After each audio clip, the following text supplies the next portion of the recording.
season 1, I should add, of the North American edition, which in season 2, coming when, Adam? I think the 9th of January, isn't it? 9th of January. Well, we may change the formatting of the name. So anyway, we did plan to have a guest today, Jeanne Sachs. We are expecting her, although she's not here yet. And the topic is how to have more impactful conversations by simplifying your message. So with or without Jeanne, we will talk about that topic. But before we get started, let's introduce ourselves. I'll kick things off with, my name is Alex Abbott. I'm the founder of Sapiro, often known as the bearded sales guy. I'm not quite sure why that is, but I'm also known as the the creator of the conversation operating system. And so with that, Adam, would you like to introduce yourself? Yeah. Hi, I'm Adam Bray. I'm co-founder of DLA Ignite, and there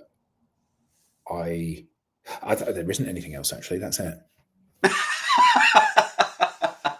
Brilliant. So I think we're still live. We have lost Rob.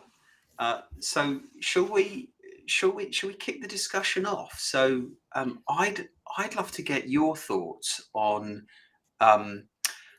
something that Jeanne was going to talk to us about, and that is the power of solution selling and storytelling. Now, I feel like we've gone full circle, because for a number of years, certainly in the early part of my career, this term solution selling was bandied around when we were feature selling. So I'm talking about selling software. And then all of a sudden, solution selling became value selling. And now it feels like we're back to solution selling. Hello. That took a minute. Jeanne, welcome. Hi. That wasn't working well, but it finally worked. I finally got it to work. Excellent. We kind of started without you, but we were just going deep into the weeds of solution selling and value selling. But let me back up, and we've introduced ourselves. Do you want to take a moment? By the way, it's great to see you again. Nice to see you too. I'm glad I actually was able to get in. Excellent. And for those that don't know, Jeanne and I have known each other for, I think, about a year or so, 18 months. Yep. I had the pleasure of meeting Jeanne back then, 18 months or so ago. More recently, we spoke about her appearing on Sales TV. The topic is simplifying your messaging. But before we get into that, Jeanne, do you want to say a few words about yourself?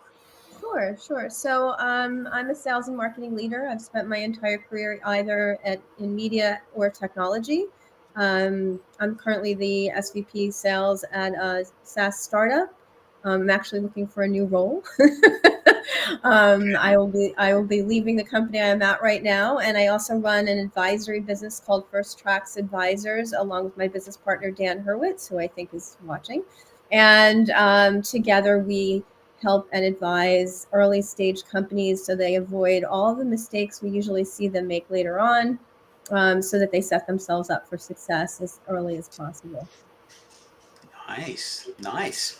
So great to have you. So should we kick things off with the topic today? So we spoke about the importance of simplifying your message and having really impactful conversations by doing so. Do you want to kind of share with us what that means to you? Yeah, so over the years, both working for startups full-time as well as advising them, what we find pretty often is that when you say to a founder, what do you do? What you typically get is a description of the underlying technology that they built their platform on. And so, I could give you some examples, but we typically hear we built an AI-based, cloud platform that delivers, XYZ, and 90% of the people would be like, yeah, that sounds really interesting, but what do you do? So one of the things that I think is challenging is, people are really excited and they're very proud of what they built their technology on, but there's a difference between what you built and what the value is to your end customer. And so helping create that translation and make sure that messaging is so clear so that your value proposition is, we say, digestible by a 5-year-old, is incredibly important, both for your marketing messaging, how you're approaching the market, your sales team, so they understand what they're out in the market talking about, and even on your investor deck, if you want to be able to raise capital, being able to really clearly and effectively state your value proposition, and if you're saving somebody money or you're making them money or how you're really helping a business at the end of the day is the most important thing. Yeah. Jeanne, I love that. I work with a lot of startups as well. I mentor through a few incubators, and I also teach marketing at Northeastern University. I love to talk about simplifying the message. And you're right. When you ask that question, what do? They go on and on and on. Dude, if this was an elevator pitch, we're at the top of the Empire State Building and on our way back down. Let me help you out, I tell them. Yeah. When you hear the question, what do you do? Don't answer that question. Answer the question, what do you do for me? Yes. You add those two little words to the end of that question, and it becomes a very different conversation. Well, there's a brilliant video, isn't there, of Steve Jobs when he went back to Apple after having been ousted, and he bought the company back.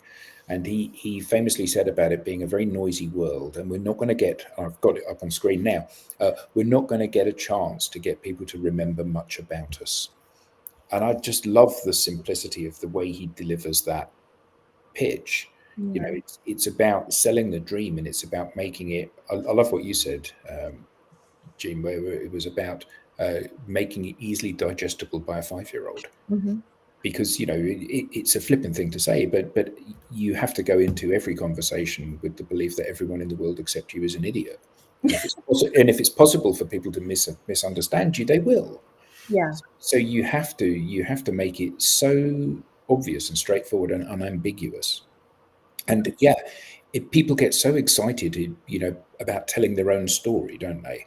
So we've got this fantastic tool and it does this and it's got this functionality and it does this and it integrates with these things. And it's like, but you still haven't told me what it is. Exactly. Or what it does, or how does it serve your customer, whether it's me or someone else. Dan and I have this trick we always use when we talk to people, and we say to them, if you want to figure out how to tell your story, usually we say, when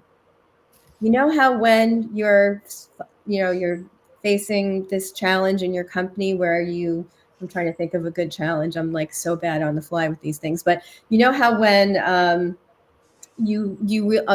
use my current company as an example. You know how when you're in a company and you have tons of documentation, product documentation, technical documentation, and it's extremely hard to manage, and you're reusing the same content over and over and over again and having rewrite it, and it's extremely time consuming, and then you don't have the right version, and it's impossible to manage all that. Well, we solve that for you. So, and then you can talk about how you solve that problem. But it's about how do you get to the root cause, the root of, are you solving a problem for somebody? Or are you helping them make more money? Like, how are you really serving your customer? Because that's what people care about. Like that's what's really going to resonate. Mm. Yeah. So we were just as you were joining, Jeanne, we were talking about this idea of solution selling, and Adam and I were chatting just as we were doing intros, and you disappeared, Rob. So I apologize if we've not done the intros formally, but we were chatting about this sort of evolution of sales and how before solution selling, when you're selling software, it was really feature-based selling. Then after solution selling, there became value selling, and then it seems like we're coming back to solution selling, almost like a full circle. I don't know what your view is on solution. Perhaps you want to share with us your view of the world in relation to solution selling. Oh, you're asking Jeanne? me? Yeah. Yeah. Yeah, I think they go hand in hand, right? So, if you're selling, unless you're selling a widget, and even I think even if you're selling a widget, unless you're really understanding the problem you're solving for your customer, or how you're helping your customer, it's going to be pretty hard to be successful making that sale. You have to make it's sort of like a thread that goes through the whole sales process from, really, I used to tell salespeople, do your homework, really understanding that customer, really understanding their pain points, and then tying the link between their pain points and your solution. And so that's really the beauty of solution selling, is how do you make sure that what you're selling is really solving the challenge that your customer is trying to solve, and uncovering that during the sales process. And if your sales story is not polished and is not designed in a way to focus on the needs of your customer, even if you understand their problems, you're really not going to be able to do a good job explaining how you solve them. So, and in a succinct way. And I think there's sort of another piece of that, which is, that emotional connection, right? Everyone says people don't buy on necessarily just facts. They buy on emotion. So, if you're telling the story in the right way and you're personalizing that story and making it applicable to them, then you're really starting to build that relationship and build that connection. And I think, people want to buy from people they trust, and you have to build that trust. And solution selling helps you do that. Yeah. I think solution selling can mean different things to different people. And I love the idea of storytelling. But it's often quite a difficult skill to teach someone to do. Yeah. I mean, understanding the concept of storytelling is quite easy, and perhaps learning a story is quite easy, but then being able to tell that story in a way that is contextually relevant to the customer or the buyer, and then use that as an opportunity to kind of dive into those, discovery and qualification questioning that then better uncovers the pain of the buyer. Yes. Yeah. And I think that there's a combination. You can't go in cold, meaning you need to, as I said, do your homework and really know quite a bit about that customer even before you have that conversation. And frankly, they probably know quite a bit about you before they go into that conversation, because we all know and have seen the research that customers are, doing, something like 70 to 90% of their own research on whether or not they want to be interested in this particular product, even before they talk to a salesperson. So that, that piece of it is, everybody's pretty well prepared before you have that initial conversation. I think then it makes it easier to create that story, because you hopefully will have a pretty, and even if you're not 100% right, the fact that you really did the research, that you have a point of view, that you are, working to understand that customer ahead of them even speaking to you, I think that goes a long way. Yeah. So how, as a seller, how do you know when you have gone from that kind of storytelling thing? When, yada, yada, yada, yada, yada, and the customer is kind of leaning forward, listening to what it is that you're saying. And then you kind of, even though you don't want to, you start to geek out a bit. And you end up talking about this little widget down here and this little knob over here. And the client is kind of, or the prospect is kind of thinking, oh, not another one. Yeah. So how do you know when you've overstepped that line? So I work really hard not to geek out unless they want to, right? So some customers will say, okay, I totally get it. Can you please really dig into the features of your product, right? And they want to really understand the nitty-gritty features and functionality of your product. Usually I have a sales engineer with me who will do that part because they're going to know the product inside and out and be able to really geek out with the customer if they want. But depending on the type of customer you're talking to, a lot of them don't. I mean, they really they want to know on a high level what it does for them. And it depends, it depends who you're talking to in the organization, right? Are you talking to the day-to-day user? Are you talking to the economic buyer? Who are you speaking to? But I think you really have to understand how far they want to go, and you need to ask that question. How much do you want to know about the actual nitty-gritty of the product itself right now? We can get into it and geek out if you want, or we can just talk about the high-level benefits and business outcomes related. Yeah, I've never been in a meeting where a client has said, do you know what, I'd like to explore some of those features in a little bit more detail. I was actually in the Middle East on one occasion in a meeting, and a client shouted at the pre-sales person, for God's sake, shut up, which was quite interesting. Wow.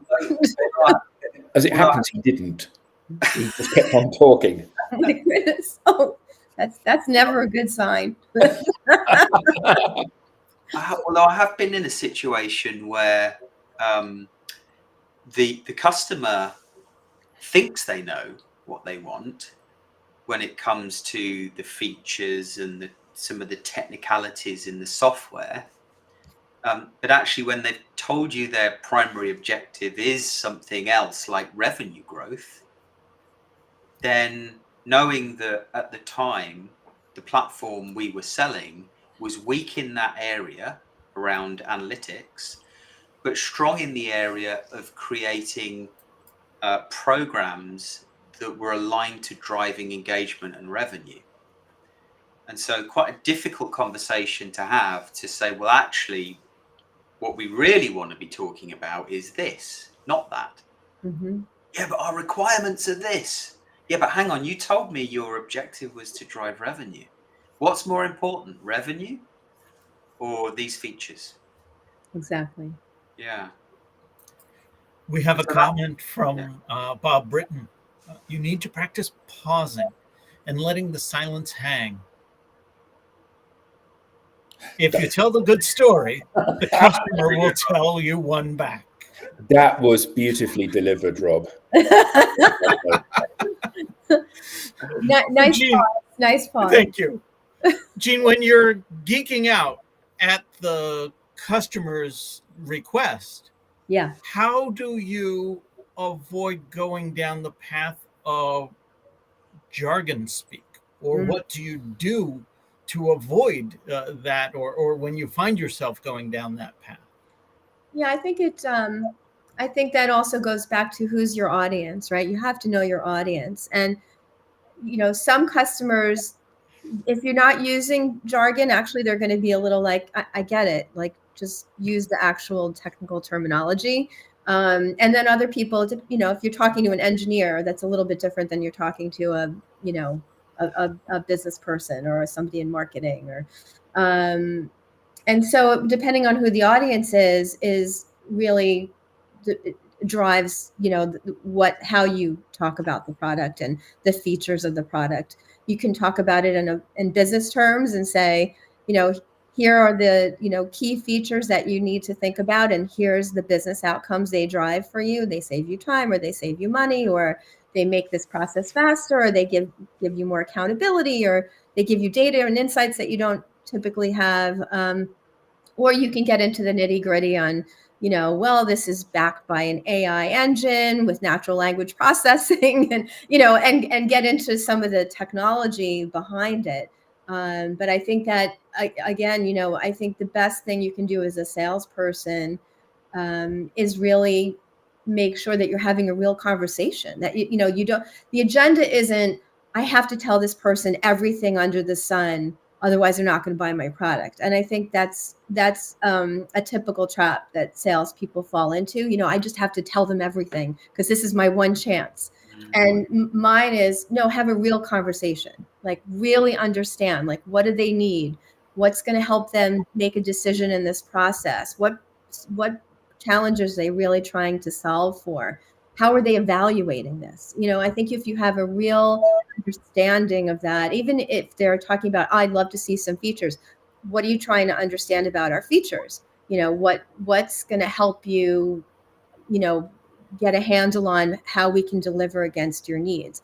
So I think it's all part of that conversation of, you know, not just assuming, right? I think the assuming part is what gets you in trouble.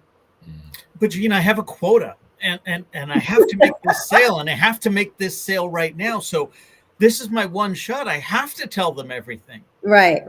Well, and simplifying it. Yeah, I mean, sure. I mean, simplifying it is fine, but I think it still comes back to listening. I used to teach. I used to have every sales team I had for a really long time. I used to bring in a trainer. Unfortunately, she retired. She was really good though, to teach listening skills, because salespeople are notoriously bad at that, and it really helps because you not only, you know, get a better understanding of what somebody's really trying to tell you, but that other person really feels heard. And that's a huge part of the process, that trust factor. So I always tell people, yes, you have to hit your quota, but telling them everything isn't going to make that happen. Having them understand that you can deliver upon their needs, whatever form that takes, as you discuss it, is what's really going to help you get the sale. They may not want to know, or they may not even need half the features and functionality you need that you have in your platform. I've heard that so many times from founders. We have all these customers and they use like 20% of what's available in our product, but that's the 20% they care about. Yeah, it's often, you know, when you hear that features question from the customer, it's easy to think that's a buying signal, when actually they're just trying to think about how your solution fits in the way that they actually think themselves. Yeah. And, you know, they don't know what they don't know. And I think part of a salesperson's job is to help open their eyes to what can be done, thinking about the software or the solution differently. But the problem also is when you are giving somebody a features demonstration of a product, it's like watching one of your children play Call of Duty, isn't it? You know, where they're rattling through all of these different functions and saying, you just do this and you just do that and you just do this, and you're watching it and you're in a completely different place to them, so you've no idea what they're talking about. Yeah. So when somebody says, well, you just go to the drop down over here and select from one of your predetermined customer, you know, ideal customer profiles, and then you select this and you merge it into that, and it's like, you might as well be speaking Latin for all the value I'm getting from this conversation. Yeah. Thankfully, you don't get killed like you do in Call of Duty. Well, there is that. I lose the job. Yeah. But, you know.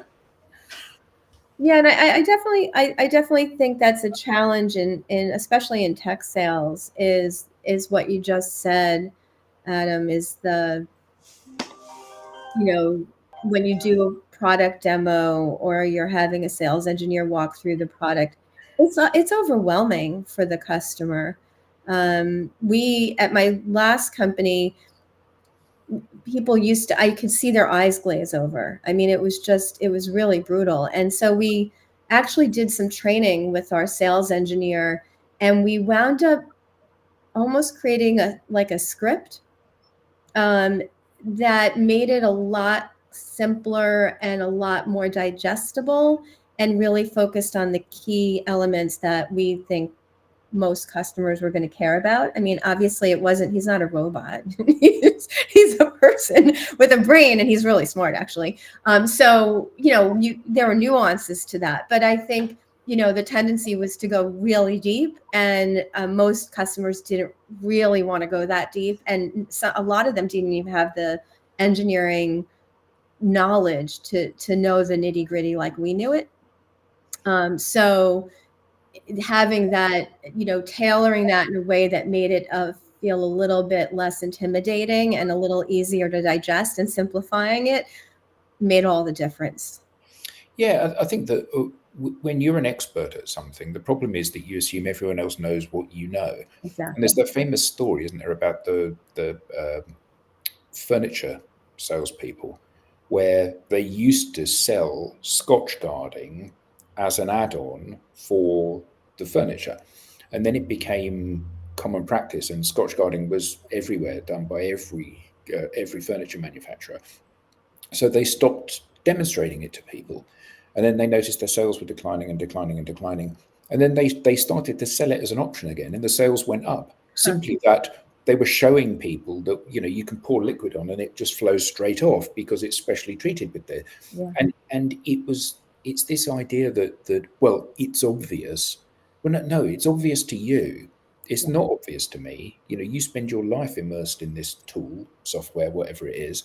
I, on the other hand, am seeing it for the first time.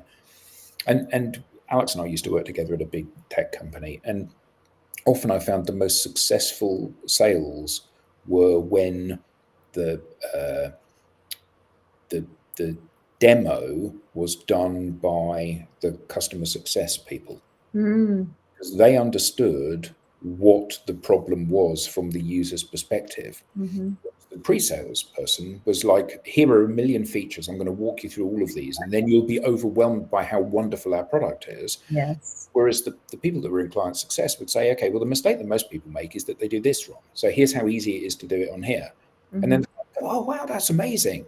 And I often found that those were the people that I wanted with me in the sales conversation rather than pre-sales people. Interesting. I love that. I think that's really, yeah, I think it's how do you train your sales engineers to speak about it in a way that it's really customer centric. It has to be customer centric. Absolutely. Yeah. Look at the time. Yeah, look at the time. The time has flown by. We are up. So first of all, Jeanne, I wanted to thank you very much for joining us today, and to those in the audience that had comments to share and insights, thank you as well. This wraps up season 1 of Sales TV Live. And what a great way to finish. Absolutely. Great. We have learned a lot this year. We have learned a lot this season, and we will be coming back with season 2 starting January 9th. Look for some changes and look for a lot that still remains the same. Our audience is an important part of what we do. Our guests are central to what we do. So thank you all for being a part of it. Have a safe and happy holiday season, and we'll see you next season. Thank you, guys. It was wonderful. Yeah. And thank you very much for joining us. Holidays, everybody. Let me say, if we have time, we've had 57 guests this season. Sorry, 57 episodes, 35 guests.